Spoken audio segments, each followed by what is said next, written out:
한 주간 행복하셨습니까?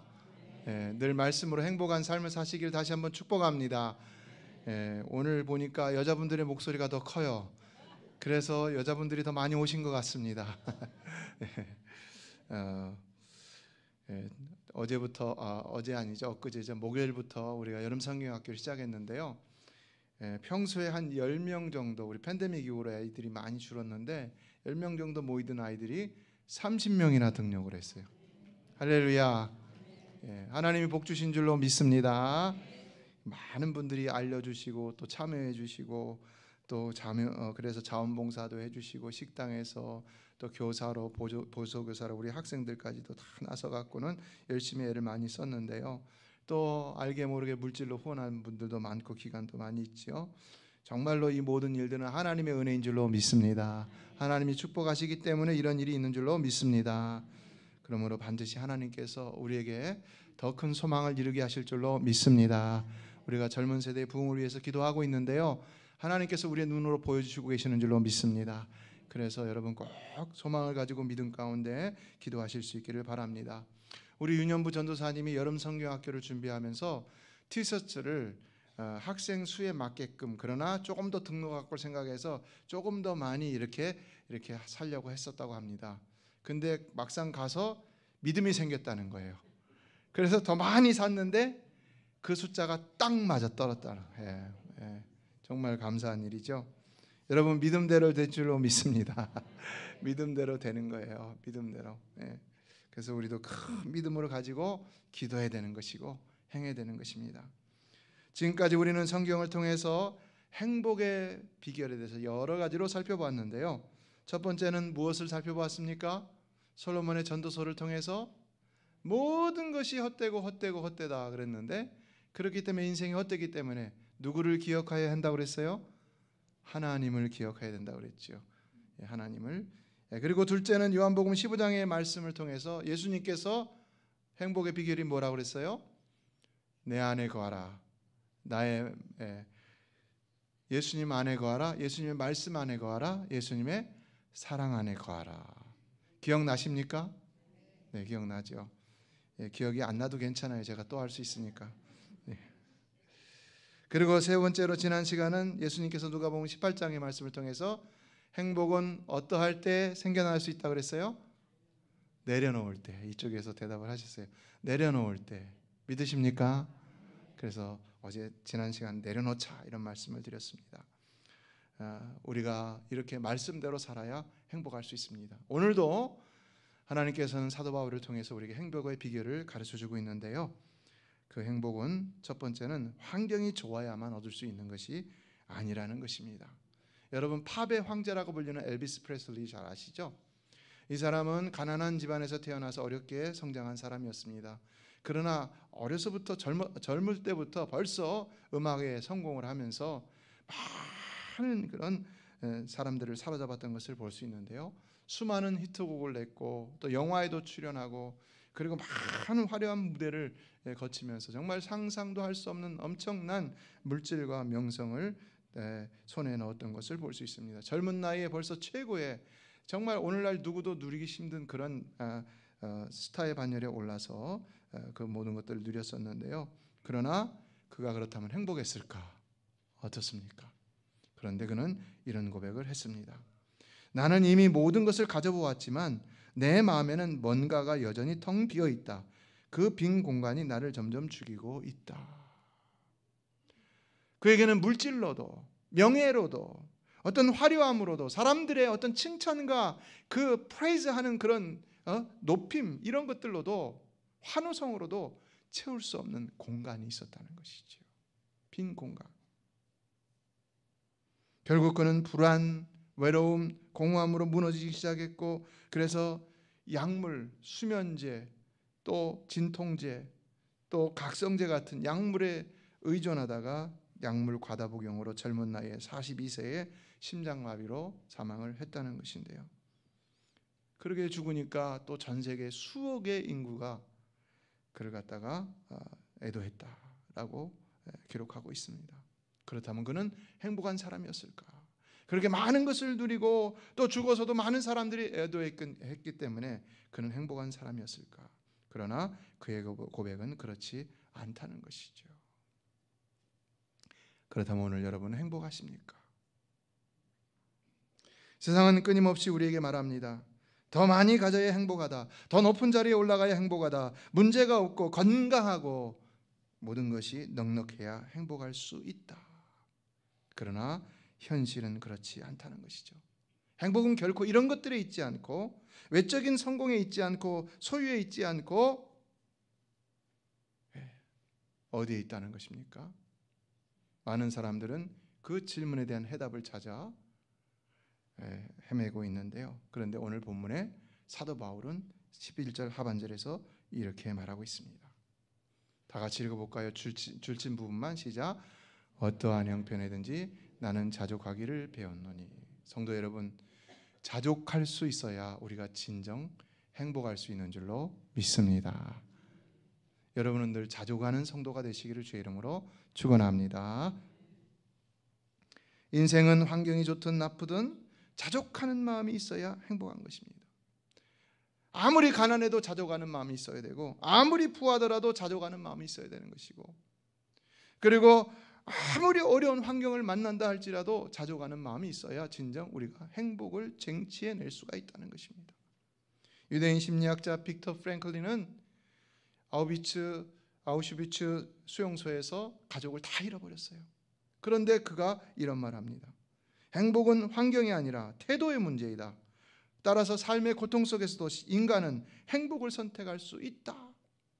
우리가 환경 때문에 나는 행복하지 못합니다 라고 말할 수는 없다는 것이죠. 중요한 것은 우리 내면의 문제에 있다는 것입니다. 우리의 태도에 달려 있다는 것입니다. 환경이 아니라는 것입니다. 그것은 마음먹기에 달려 있다는 것입니다. 그래서 수많은 실패를 경험했던 아브라함 링컨도 이런 말을 합니다. 사람은 자신이 마음먹은 만큼 행복하다. 그렇다면 오늘 여러분의 마음에는 어떤 것이 있다고 생각하십니까? 여러분은 어떻게 마음을 먹고 살아가고 있다고 생각하십니까? 아브라함 링컨은요, 공식적으로 27번 실패를 했다고 합니다. 그의 전기를 읽어보면요, 그는 정말로 가난한 가정에서 태어나서 어머니도 일찍 돌아가셨죠. 그리고 사업을 시작했는데 사업에 실패합니다. 선거에 나가면 선거에 실패합니다. 또 사업을 시작합니다. 또 실패합니다. 또 약혼자가 결혼을 하려고 약혼을 하는데 피앙세가 사망을 합니다. 그러면서 이 선거에 낙방한 거는 수없이 낙방을 합니다. 상원의원 대통령이 되기까지 막 계속해서 낙방하고 그런 것을 볼 수가 있습니다. 그러다가 신경쇠약으로 입원을 하기도 하고 무려 공식적으로 27번이나 실패를 했다는 것인데요. 그런데 그가 어떻게 되었다는 겁니까?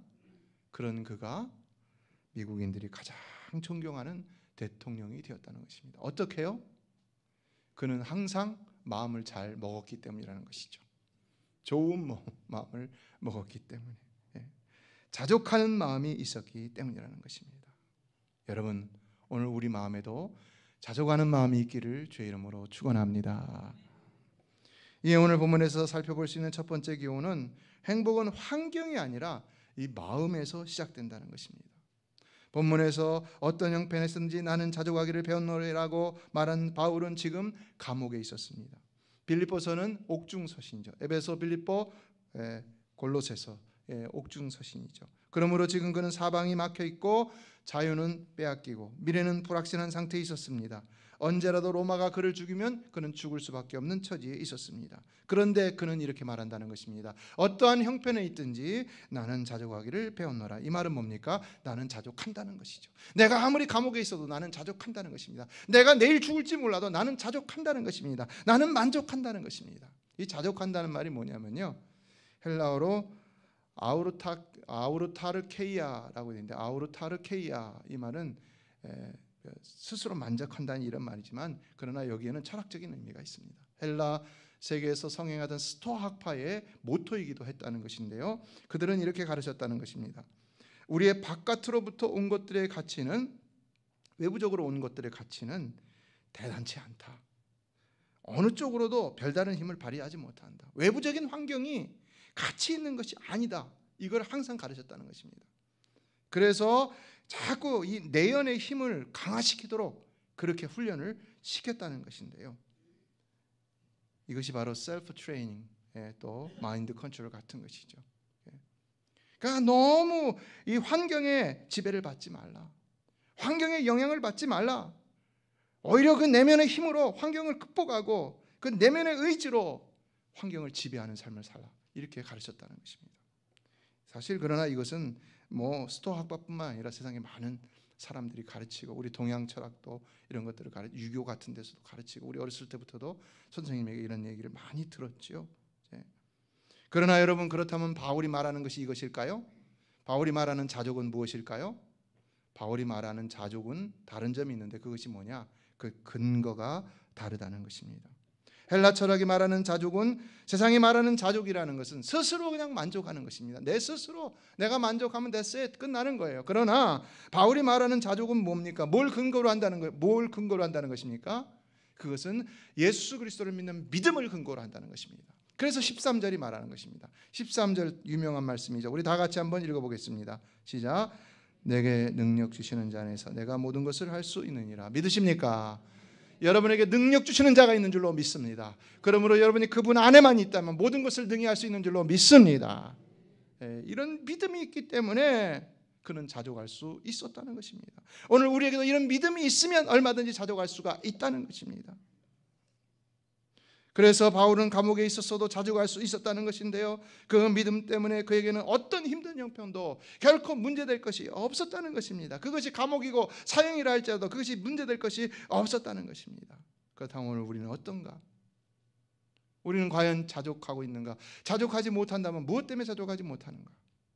물질 때문에, 사업 때문에, 관계 때문에, 건강 때문에. 그러나 사랑하는 성도 여러분, 모든 만물, 우리 인생의 생사복은 오직 하나님이 주관하시는 줄로 믿습니다. 그 하나님은 모든 것이 합력하여 선을 이루게 하실 줄로 믿습니다. 하나님 so good. 하나님은 여러분에게 좋으신 분이신 줄로 믿습니다. 항상 좋으신 것을 주시기를 원하시는 줄로 믿습니다. 그래서 자신 하나밖에 없는 예수 그리스도까지도 이 땅에 보내신 거 아닙니까?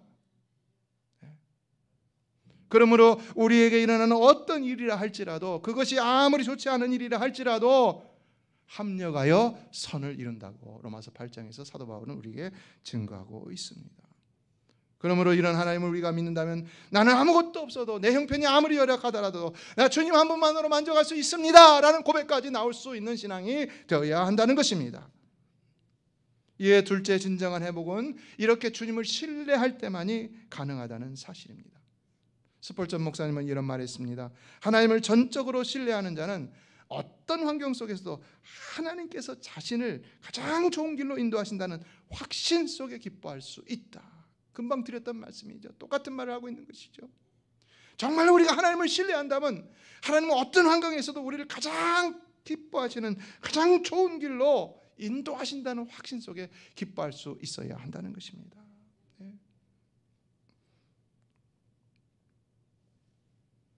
여기서 신뢰라는 것이 믿음인 것이고요, 확신이라는 것이 바로 자족이라고 할 수가 있는 것인데요, 신뢰는 내가 신뢰하는 대상이 있어야 되기 때문에 관계적이고 상대적이죠. 그럼 확신은 어떻습니까? 신뢰만 있으면 나는 확신할 수 있는 거예요. 절대적으로 확신할 수가 있는 겁니다. 그러므로 믿음만 있으면 나는 만족할 수가 있다는 것입니다. 그래서 우리가 자족하지 못한다면, 환경 때문에, 내 형편 때문에 자족하지 못한다, 내 건강이 뭐 이런데 어떻게 자족할 수 있느냐, 내 자식이 문제를 일으키고 있는데 내가 어떻게 자족할 수 있느냐, 그렇다면 하나님을 바라보고 하나님에 대한 믿음을 다시 새롭게 하라는 것입니다. 이 아침에 여러분의 믿음을 새롭게 하고 돌아가시기를 주의 이름으로 축원합니다. 우리는요, 사도 바울처럼 내게 능력 주시는 하나님을 반드시 믿는 믿음이 항상 있어야 하는 것입니다. 그래야 진정 자족함으로 행복할 수가 있는 것입니다. 이것이 부족하기 때문에 우리가 사실은 행복하지 못한 거예요. 빌리 선데이라는 유명한 부흥사가 있었습니다. 아실 거예요. 많이 들어봐서. 근데 이분이 한 번은 부흥 집회를 참석하기 위해서 방문을 했는데, 어느 교회에 갔더니 그 교회 현관에 어느 여인이 한 분이 기다리고 있었다는 것입니다. 그래서 이분이 뭐 Hello, how are you 하면서 인사를 했겠죠. 그리고는 혹시 여기 왜 있습니까? 누구를 기다리십니까? 그렇게 얘기를 했다는 겁니다. 그랬더니 이분이 이런 말을 합니다. 저는 일어나지를 못합니다. 오늘 병을 잘 고치는 부흥사가 온다는 말을 듣고 그분을 만나러 왔습니다. 이번에는 꼭 병 고침을 받을 것이라는 확신을 얻었기 때문입니다. 근데 이분이 누굽니까?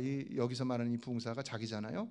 근데 목사님이 딱 보니까 이상하더라는 것입니다. 왜냐하면은 이분이 그냥 못 일어난다고 그러는데 휠체어도 안 타고 뭐 이렇게 목발도 안 짚고 아무것도 안 하고 있더라는 겁니다. 그래서 아니 당신이 이렇게 일어나지도 못하는데 어떻게 휠체어도 없이 혼자 오셨습니까? 그랬더니 이렇게 말했다는 겁니다. 제 아들 차를 타고 왔습니다. 그런데 아들이 돌아갈 때 휠체어도 함께 돌려보냈습니다. 저는 하나님의 은혜로 혼자 걸어서 집에 갈 것을 믿기 때문입니다. 할렐루야. 어떤 일이 일어났을까요? 아무 일도 안 일어났으면 이런 얘기가 나오지 않죠. 그래서 이 목사님이 내가 부흥사입니다 라고 소개를 하고는 그리고 붙들고서 막 기도하고 주 예수 그리스도의 이름으로 명하노니 일어나 걸으라. 그러니까 벌떡 일어나 걸었다는 거예요. 할렐루야. 믿음대로 될 줄로 믿습니다. 오늘 여러분의 믿음이 중요한 것입니다. 오늘 여러분이 하나님의 은혜를 받으려면 여러분의 믿음이 중요한 것입니다. 말씀을 전하는 제가 중요한 것이 아니라 바로 말씀을 듣는 여러분의 믿음이 중요하다는 것입니다. 찬양하는 찬양대회가 중요한 것이 아니라 바로 그 찬양으로 함께 영광 돌리는 여러분의 믿음이 중요하다는 것입니다.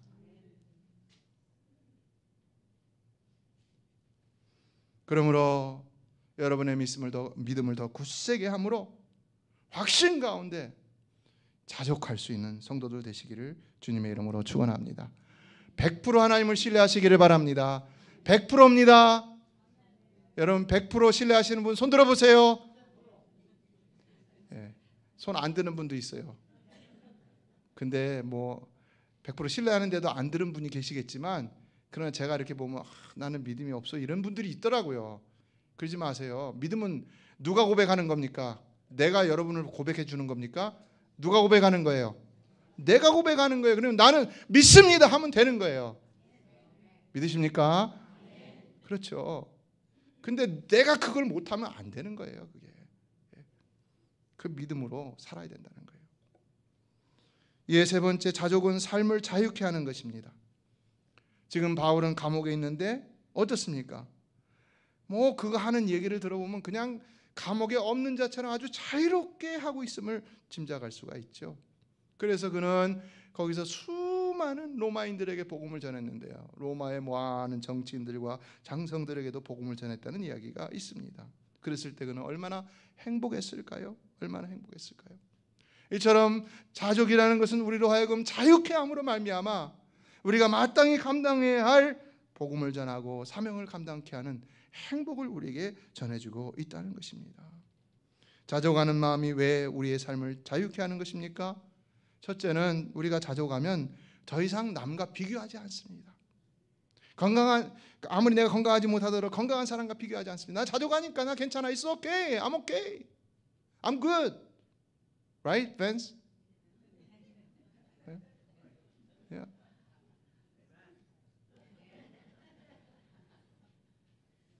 아무리 돈이 많아도 내가 가난하더라도 I'm okay.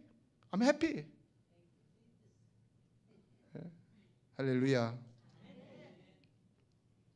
나는 왜 저 사람처럼 못 살까? 나는 왜 저만큼 못 가졌을까? 우리 자식은 왜 저 모양일까?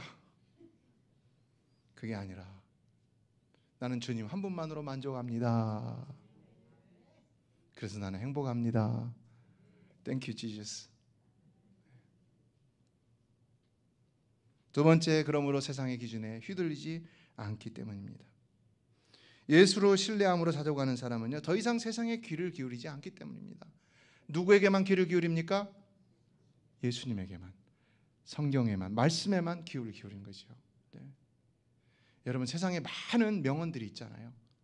철학적인 명제들이 있고 과학적인 명제가 있습니다. 그러나 진리는 오직 하나님의 말씀밖에 없는 줄로 믿습니다. 아무리 유명한 이 철학적인 명언이라 할지라도, 사람들의 명언이라 할지라도요, 더 좋은 것이 나오면 그건 상대적으로 사라지고 가치가 약화됩니다. 과학적인 명제라 할지라도 과학은 뭡니까? 증거가 없으면 이게 명제가 될 수 없는 것이 과학입니다. 과학적 명제입니다. 그런데 그것도 새로운 더 좋은 근거를 가진 과학적 명제가 나오면요, 그냥 사라지게 되어 있어요. 뭐 아예 사라지는 건 아니지만 그러나 그것이 진리가 아니라는 것입니다. 만유인류의 법칙도 마찬가지잖아요. 상대성 이론이 나오니까 그것이 뒤로 물러가게 됐던 것을 볼 수가 있죠. 그러면 상대성 이론은 진리인가? 그렇습니까? 아니에요. 과학자들은 말합니다. 그것도 진리가 아니다. 더 나은 이론이 나오면 그것도 뒤로 물러가게 되어 있다. 이렇게 말하고 있습니다. 여러분, 진리는 오직 성경 하나님의 말씀밖에는 없는 줄로 믿습니다. 그런데 주님이 뭐라고 말했습니까? 진리를 알지니 진리가 나와야죠. 진리가 믿으십니까? 그러므로 여러분, 주님의 말씀에 귀를 기울이면 여러분이 자유함을 얻게 되는 줄로 믿습니다. 그래서 우리는 힘들고 어려울 때마다 뭘 봐야 돼요? 성경을 봐야 돼요. 성경을요. 그러면 성경을 보면은요, 치유가 시작됩니다. 답답한 마음들이 풀어지기 시작합니다. 해결되지 않던 문제들이 해결되기 시작합니다. 말씀 안에서. 그러면서 내 삶이 뒤바뀌게 되는 것을 보게 되는 것이고, 자유를 누리며 사명을 감당하게 되는 것입니다.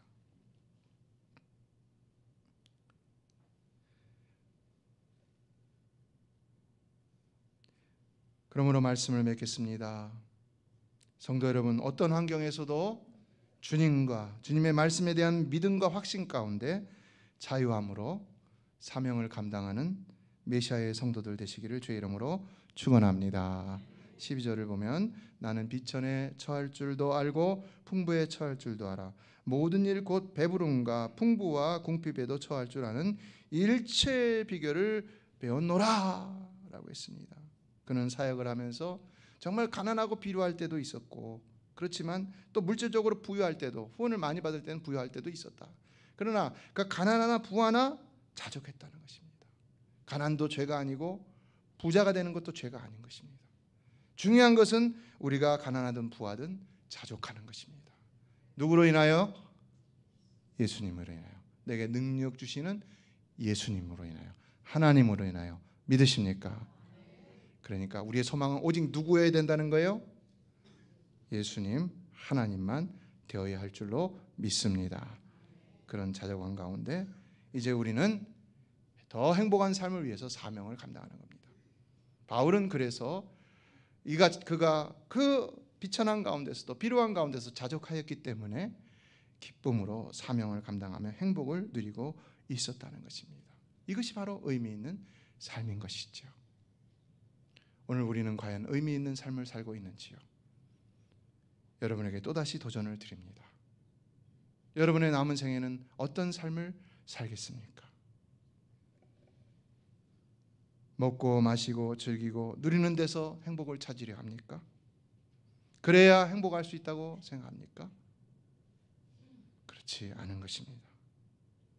사랑하는 성도 여러분, 항상 주님 바라보며 주님 기뻐하시는 그 일을 행하며 거기서 참된 가치와 의미와 행복을 찾으며 살아갈 수 있는 여러분 되시기를 주님의 이름으로 축복합니다.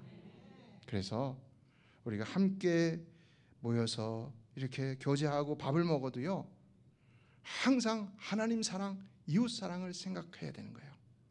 그래서 그 자리가 하나님 나라를 위하여 생산적인 자리가 되도록 해야 되는 겁니다. 밥 먹으면서 이 예배 드리고 났는데 친교실에 가서 얘기하면서 은혜 다 쏟아놓지 마.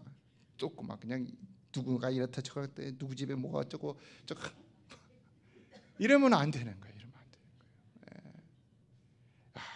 우리가 어떻게 하나님 사랑과 이웃 사랑을 위해서 살아갈지. 그래서 우리 교회 성도님들도 함께 모여서 힘을 합할 때 더 좋은 일을 할 수 있어야 되는 것이고, 더 세상의 빛과 소금이 되는 일을 할 수 있어야 하는 것입니다. 정말 이런 교회가 행복한 교회가 아니겠습니까? 그런 메시아 교회 되기를 주의 이름으로 축원합니다. 트럼프 대통령이 저기 이란에다가 세 곳에다가 폭격을 했는데 깜짝 놀랐죠. 아직도 모르는 분이 계시네요. 그러나 여러분, 하나님께만 소망을 두시기 바랍니다.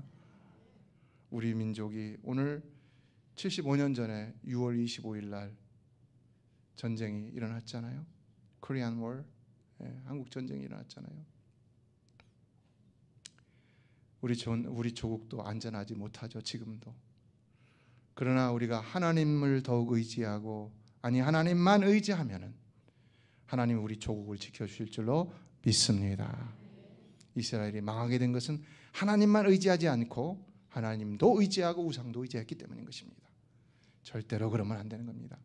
그래서 우리 조국을 사랑한다면 우리는 우리 온 국민이, 더 많은 국민이 하나님만 의지하도록, 그리고 정말로 하나님만 섬기는 교회가 하나님만 섬길 수 있도록 그렇게 기도해야 되는 것입니다. 그런 우리 조국이 되기를 주의 이름으로 축원합니다. 기도하겠습니다.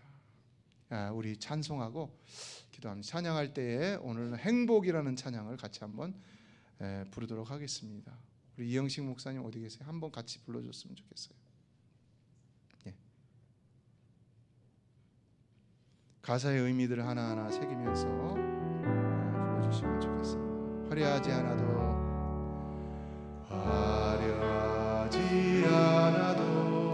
정결하게 사는 삶, 가진 것이 적어도 감사하며 사는 삶, 내게 주신 작은 힘 나눠주며 사는 삶, 이것이 나의 삶의 행복이라오. 믿습니까? 한 번 더 합니다. 눈물 날 일만 있지만 기도할 수 있는 억울한 일 많으나 주를 위해 찾는 것, 비록 짧은 작은 삶 주 뜻대로 사는 것, 이것이 나의 삶의 행복이라오. 이것이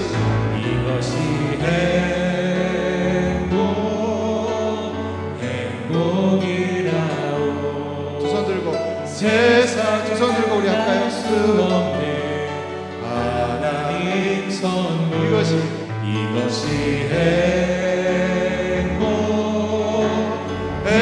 행복이라오. 하나님의 자녀로 살아가는 것, 하나님의 자녀로 살아가는 것, 이것이 행복이라고 다시 합니다. 두 손 들고 합니다. 고백합니다. 이것이 행복이라오. 세상은 알 수 없는 하나님 선물, 이것이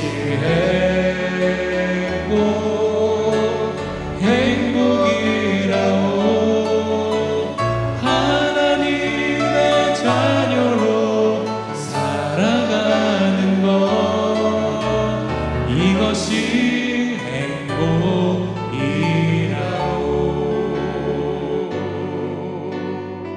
우리 같이 한번 기도했으면 좋겠습니다. 화려하지 않아도 정결하게 사는 삶, 가진 것이 적어도 감사하며 사는 삶, 내게 주신 작은 힘 나눠주며 사는 삶, 눈물 날 일 많지만 기도할 수 있는 것, 억울한 일 많으나 주를 위해 참는 것, 비록 짧은 작은 삶 주 뜻대로 사는 것, 이것이 행복입니다. 고백하기를 간절히 소망합니다. 그리고 이런 삶을 살게 하여 주시옵소서. 우리 하나님 앞에 간절한 마음으로 주여 외치고 기도하겠습니다.